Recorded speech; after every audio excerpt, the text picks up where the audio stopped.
ಹರಕೆ ಕಂಬಳಗಳ ಸಾಲಿನಲ್ಲಿ ರಾಜ್ಯ ಕಂಬಳವೆಂಬ ಪ್ರಸಿದ್ಧಿ ಪಡೆದ ಉಡುಪಿ ಜಿಲ್ಲೆಯ ಮಣೂರು ಮತ್ತು ವಂಡಾರು ಸಾಂಪ್ರದಾಯಿಕ ಕಂಬಳ ನಿನ್ನೆ ವಿಜೃಂಭಣೆಯಿಂದ ನೆರವೇರಿತು.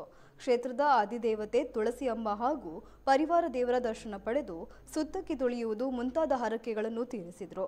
ಮಣೂರು ಕಂಬಳದಲ್ಲಿ ಯಾವುದೇ ತಂಡ ಹಾಗೂ ಕೋಣಗಳ ಓಟದಲ್ಲಿ ಸ್ಪರ್ಧೆ ಇರುವುದಿಲ್ಲ.